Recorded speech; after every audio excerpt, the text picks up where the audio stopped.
west coast of Canada's Vancouver Island is chock full of beauty anywhere you look. Since I joined the show 5 years ago, everyone has told me Desolation Sound is the ultimate in beauty cruising destinations.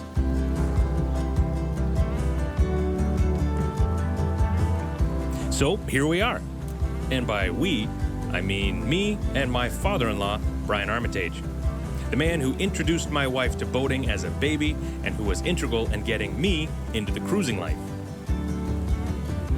Finally, I had a chance to repay him for years of trips and tips and to take him somewhere he hadn't boated. And trust me, that is a short list. This is going to be our floating home away from home for the week, a 2005 Meridian 341, one of a dozen powerboats in the fleet of Desolation Sound yacht charters, based right here in Comox Harbour in, you guessed it, Comox, British Columbia. Doesn't matter if you have 45 years experience all over North American waters, like Brian, host a boating TV show, like me, or have only boated on your home lake. Everyone who captains a vessel here gets the same chart walkthrough and intro video as an ocean master sailor guides you through the hotspots. That way, nothing is accidentally forgotten. Next, you get a detailed walkthrough in person this time of your vessel. Doesn't matter how many boats I've been on, they're all a little different, and you definitely want to know everything. Again, they've made it as foolproof as possible. The 341, named Skyrider, has an overall length of 36 feet, with Cummins 250 horsepower diesel engines, and older but excellent equipment. But there's no conditions where you guys will not be able to pass the bar on this boat for sure, no matter what the weather throws at you. It can get a little choppy out here, but there's no reason why you wouldn't attempt it. Chart run-through and boat walkthrough complete, we call it a night. Reviewing the charts again, ready to head out bright and early. There's something so cool about being out on a boat and seeing snow-capped peaks and glaciers. And don't get me wrong, you can do this in the winter out here, but it is hot. It's like 30 degrees, 100 for my American friends. The semi-displacement hull of the Meridian, paired with its power, means it's not getting up on plane. In fact, the top speed we hit was around 12 knots. Though, had we gone with the tidal current and had less gear on board, we surely could have eked out a bit more. Still, cruising here is best done slow and easy, soaking up the sights. There's a reason, after all, that trawlers dominate the boating world up here. You ever boated in BC? Never been to BC. Being able to share this experience is amazing as is. But to know this is my father-in-law's first ever time in British Columbia, that's a bonus. And when you get two boat lovers alone, there's a lot of this. But this is a nice boat though, right? So this is kind of like a, what you call a tug, only it's set up as a catch. You see the difference? It's a motor sail or catch, right? Yeah, look at that. Funky. Nice boat. So lots of space out here and obviously lots of water. And it looks like lots of depth too, but it's not. All of that is trouble. So you gotta find this, the P50 marker, cut around that, follow it out to the next one right there. That'll get you safely across Comox Bar. And there we are. It's a big old thing, but if it's really choppy, that would be hard to see. From here, it's about a 14 nautical mile run across the Strait of Georgia, which separates Vancouver Island from the mainland. And, depending on the winds, can get pretty rough, but it's usually decent in the summer. We had a few rollers to contend with, but nothing the 341, or we, couldn't handle. There may just be two of us, but we got all our bases covered. We're looking out, I got the Garmin GPS going, I got the Navionics rocking on my phone, and I got an old Salty with binoculars here. How's she looking? Steady the course. Before heading north, we took a detour around the east side of Vivian Island to check out Maz's first recommendation. Little outcropping of islands are Sea Lion Central. And he wasn't kidding. It was full-on National Geographic over here. But trust me, stay upwind of these puppies. The smell is intense. Later in the show, we'll continue north and hit our first anchorage. Just not as fast as this fella.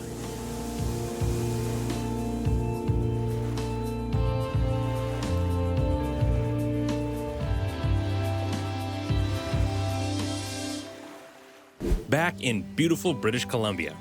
And we're right around the midway point of Vancouver Island in Desolation Sound. It's far enough up the mainland that you're north of the Sunshine Coast Highway. There are a few small roads and a ferry to Cortes Island, but the vast majority of this region is unviewable and definitely unreachable by anything but boat or float plane.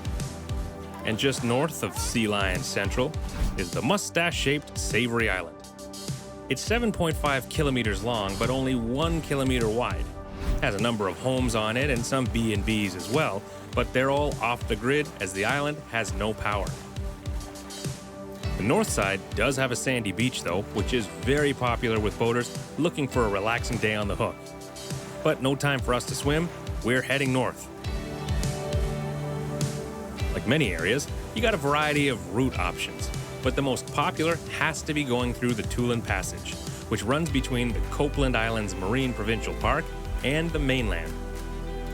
This archipelago is sometimes considered the Northern Gulf Islands, but more accurately, they are the Discovery Islands. And on the east side of Cortes, one of the larger islands up here, you'll find the popular anchorage of Squirrel Cove. So our depth has dropped from 140 meters to 21 and dropping. Yeah, there's rocks there.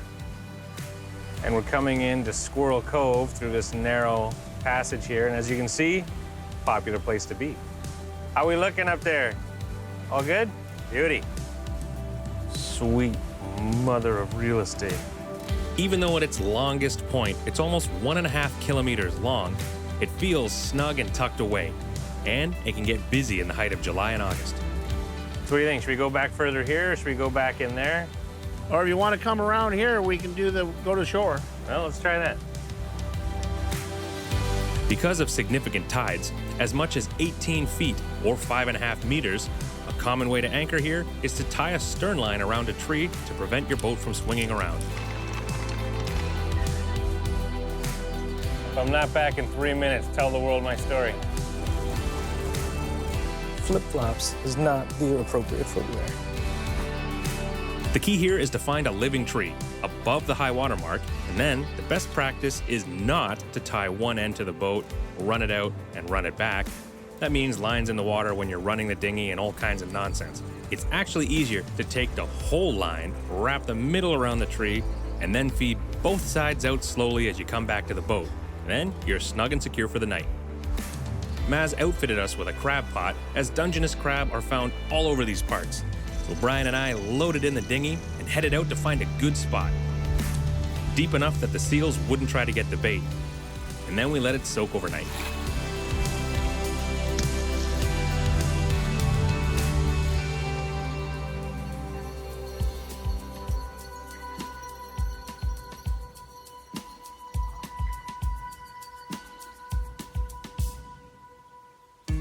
Good morning, bright and early, nice and sunny. We got the dinghy secured, engines are running, we're still anchored. But the beauty of this system is we don't have to go out there and walk the whole line. So Brian, if you just undo your side, in theory, I'll be able to pull it around. That is a good system. So now we got Brian up at the bow, we're gonna bring the anchor up. But something that people often try and do is use their windlass to pull the boat forward and lift it up. Your windlass isn't designed for that. It's really only designed to lift it straight up. So Brian's gonna lift it up, and when it looks like it's starting to get a little bit of an angle, just before it starts pulling, I'm gonna kick it forward. Let's go check our crab pot. And we got back out, we discovered our crab pot was gone. We thought the tidal current had taken it, but it was quite heavy, and none of the other traps around here had drifted away. The locals told us later that traps get stolen on the regular. A sad fact, so if you do this, keep it within line of sight and don't do the overnight soak that we tried. So, back to Refuge Cove. This co-op of land has 18 shareholders who live here, and the businesses are all owned and operated by co-op members. This truly is buying local. Hey, Steve, are you there? Yeah, go ahead. Hey, let's go see if we can buy a crab pot. Sold. Free telephones. This place has everything. Jokes aside, this place does have pretty much everything you need. from wine to bait to, thankfully, crab pots. There's also fuel and a garbage drop for a fee. And you can tie up here for the night if you want some landlubber time. But we've got so much more to see. Sadly, we are run out of time for this week. Next week, we'll continue exploring Desolation Sound, finding a glacier runoff waterfall, the warmest saltwater north of Mexico, and one of the most picture-perfect anchorages you'll ever see.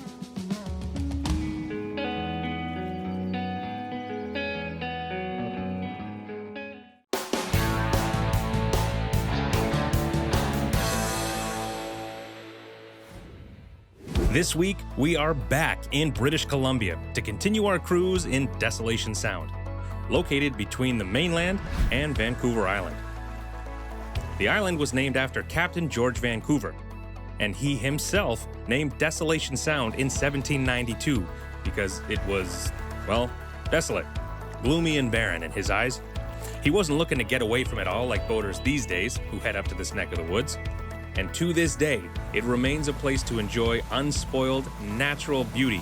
And if that's desolate, so be it. The whole region is popular with people cruising up from Vancouver, Victoria, and Seattle. Or, like us, renting a charter boat from Desolation Sound Yacht Charters and beginning our journey from Comox, BC. Us being my father-in-law and me. Brian was integral into getting me into boating, and I finally had the opportunity to take him somewhere he'd never been. And this marks 10 years since his kidney transplant, so this was also a celebration cruise. P.S. Be an organ donor. Fittingly, there's no shortage of stunning scenery. We weren't fortunate enough to see whales, but it's not uncommon around these parts. Bald eagles, though, tons of them, and a whole whack of wild trawlers. Slow and steady cruising is the way to get around up here. A must-see spot is the Teekern Falls at the northeast corner of Teekern Arm. This small section is actually a provincial park. Hard to access, but that means it's protected. But you might have to wait your turn to get up close and personal with it. That's rocking along pretty good, eh? It is. It's coming from the top of a mountain. I don't know what the speed of that would be, but it is coming over those rocks fast. I like how it falls out. We could almost put the bow under there, I think. Made of the mist?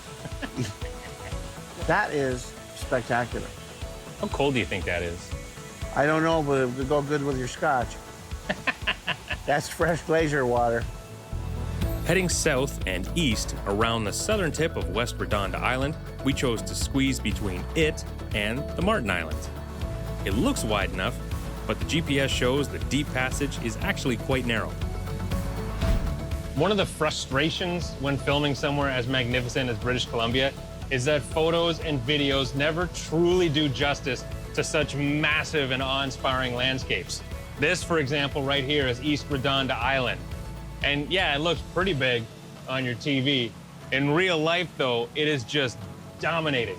The highest point right there is actually 1.6 kilometers high, or 5,220 feet. That's a big old island. Right now, we are smack dab in the middle of the Waddington Channel, which separates East Redonda Island from its sister to the west, surprise, surprise, West Redonda Island. Now, these names date all the way back to 1792, when Spanish explorers Valdez and Galeano first sighted them and gave them the name Isla Redonda, which means round island. You'd think it would be a little more creative, and yet, in Spanish, it sounds fantastico. We're doing a detour north to Pendrell Sound for a very particular reason. Yes, it's just as beautiful as the rest and just as private as much of this region we've cruised through. The few boats we've seen being swallowed up by the monstrous surroundings.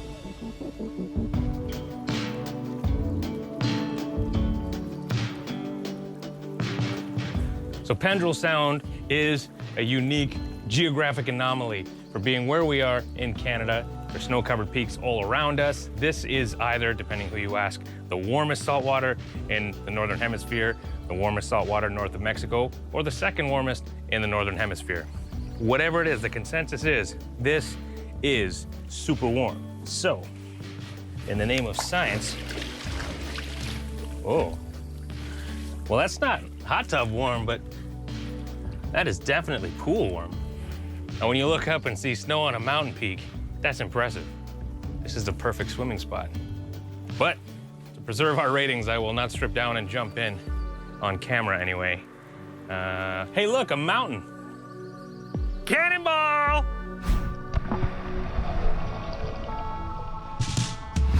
When we return to Desolation Sound later in the show, we'll check out one of the most popular and picturesque anchorages. And we hit up a small but very busy harbor. Welcome back to beautiful British Columbia, and on board a Meridian 341 from Desolation Sound Yacht Charters.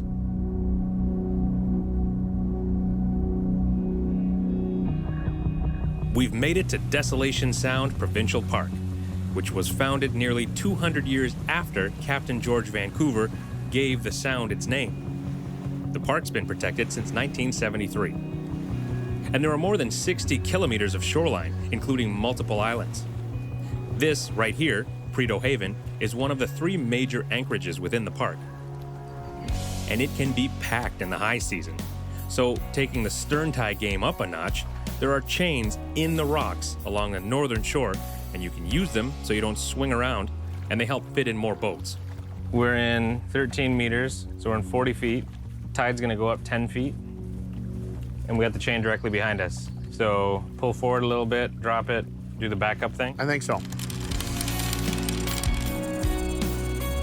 Sharp shells on the rock make securing the stern chains at low tide a bit tricky, but it's nothing you can't tackle. The links are even big enough to fit a large line through. And when you're secured, you're in a postcard picture-worthy location. Protected, calm, and quiet, but with mountains and trees.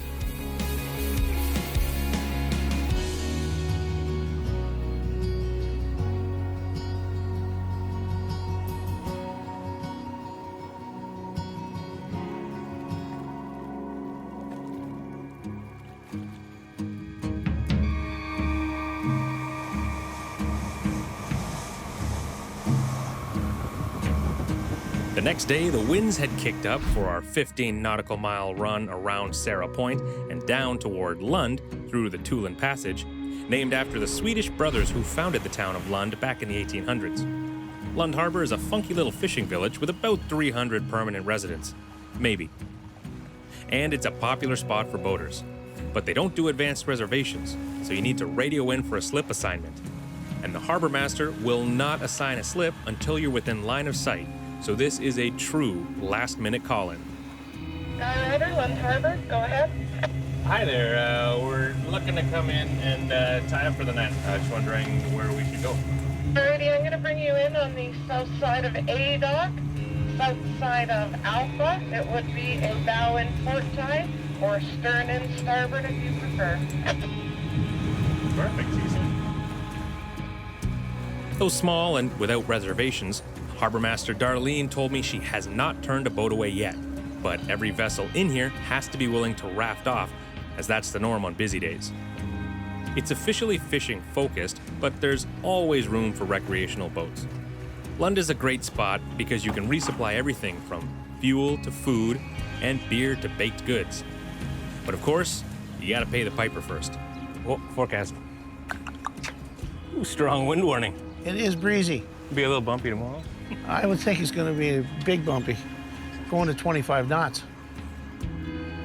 But that's a tomorrow problem. Right now, our mission is to see if the repeated recommendations from fellow boaters live up to the hype.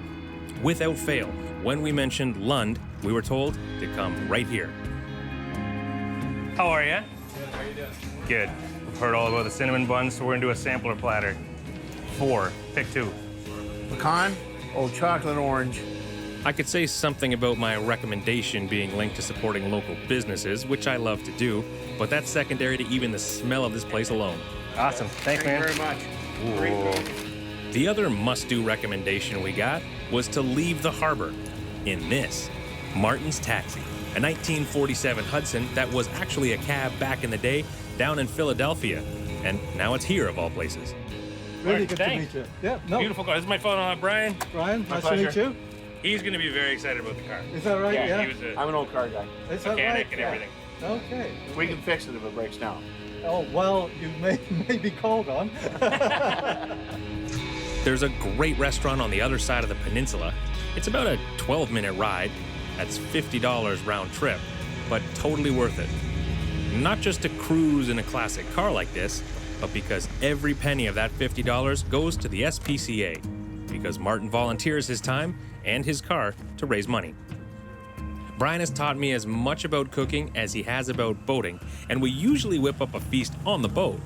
But as the sun was setting over Desolation Sound on our final night, we treated ourselves to some of the best seafood we've ever had anywhere, with the best backdrop around.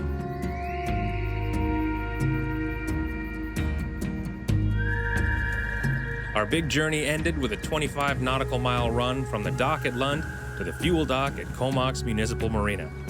And clearly, British Columbia was as sad to say goodbye as we were to leave.